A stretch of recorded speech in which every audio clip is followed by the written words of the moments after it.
দুপুরের খাবার শেষ হলো ঠিক একটু আগেই। ঘরজুড়ে তখনও ভাসছে ভাত, ডাল আর তরকারির মিশে থাকা এক ধরনের ঘরোয়া গন্ধ। জানালার বাইরে হালকা একটু রোদ, আর ঘরের ভেতরে ধীরে ধীরে তৈরি হচ্ছে আরেক রকম উষ্ণতার আয়োজন, পিঠা বানানোর। দুপুরের পরে একটা আলসেমি সময় থাকে, সবাই একটু শুয়ে নেয়, একটু বিশ্রাম করে। কিন্তু আজ যেন আলসেমি এড়িয়ে সবাই দাঁড়িয়ে গেছে রান্নাঘরের আশেপাশে। চালের গুঁড়া ছাঁকা হচ্ছে, ধারালো ছুরি দিয়ে নারকেল খোঁড়া হচ্ছে। টুক টুক টুক শব্দটা পুরো রান্নাঘর ভরিয়ে দিচ্ছে।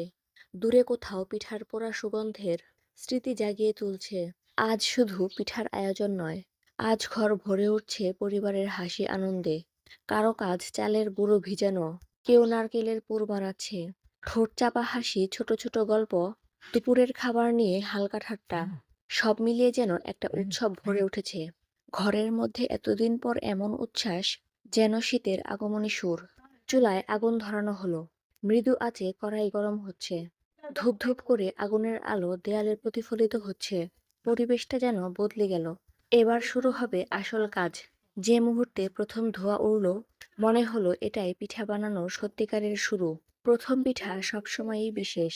চালের পিঠার ডো থেকে একটা গোল বল তুলে নিয়ে হাত দিয়ে চ্যাপ্টা করা, তারপর আস্তে করে সেটা কড়াইতে দেওয়া। শব্দটা যেন এক ধরনের আনন্দ। সবাই তাকিয়ে আছে। প্রথম পিঠাটা ঠিক মতো ফুলবে তো, ভাঙবে না তো। কড়াইতে পিঠা ভাজা হচ্ছে, আর পুরো ঘরে ছড়িয়ে পড়ছে সেই মিষ্টি নস্টালজিক গন্ধ। এই গন্ধ শুধু খাবারের না, এটা শৈশবের গ্রামের বাড়ির শীতের সকালের মায়ের হাতের। এই গন্ধটা আমাকে ফিরিয়ে নিয়ে যায় সেই দিনগুলোতে, যখন দাদি ছোট্ট পিঁড়ির উপর বসে পাটিসাপটা বানাতেন, আর আমরা সবাই অপেক্ষায় থাকতাম কখন মিষ্টি মিষ্টি একটা গরম পিঠা হাতে পাবো। এখন একটার পর একটা পিঠা তৈরি হচ্ছে। নকশি পিঠা, ভাপা পিঠা, ভাজা পিঠা, চাকমা পিঠার মতো রূপ টেবিলের উপর সাজানো হচ্ছে স্তূপ করে। কেউ বলছে এটা বেশি মচমচে হয়েছে, এটা বেশ নরম, আর একটু গুড় দাও। সব মিলিয়ে মজা দ্বিগুণ। সব কাজ শেষে সবাই একসাথে বসলো। চায়ের কাপে ধোঁয়া উঠছে, পিঠার গরম গন্ধ, ঘরের উষ্ণতা, পরিবারের হাসি, সব মিলিয়ে বিকেলটা আরামদায়ক হয়ে উঠেছে। দুপুরের খাবারের পর শুরু হওয়া এই আয়োজন শুধু পিঠা বানানোর না, এটা ছিল ঘরকে আবার নতুন করে উষ্ণ করে দেওয়া, একসাথে থাকার আনন্দটাকে আবার ছুঁয়ে দেখা, আর এক ফোঁটা মিষ্টি স্মৃতি তৈরি করার মুহূর্ত। নরম বাতাসে মিশে থাকা ভেজা চালের গন্ধ, একটু পরে বুঝতেই পারবে ঘরটা যেন নিজেরাই গল্প বলতে শুরু করেছে। দুপুরের ঢুলুঢুলু আরাম কাটিয়ে এখন শুরু হচ্ছে আসল উত্তেজনা, গরম গরম পিঠার আয়োজন।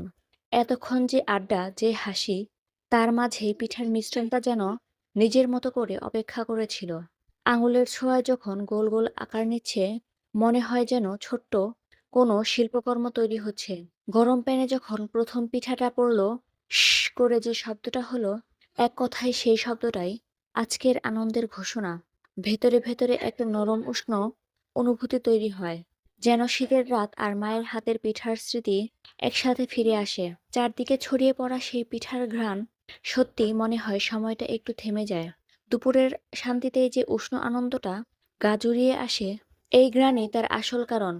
কেউ বলছে আরেকটা করে দাও তো, কেউ বলছে এটা একটু কুচকুচে করে বানাও। ঘরের ভেতর এমন এক আনন্দ যে মনে হয় ছোটখাটো উৎসব চলছে।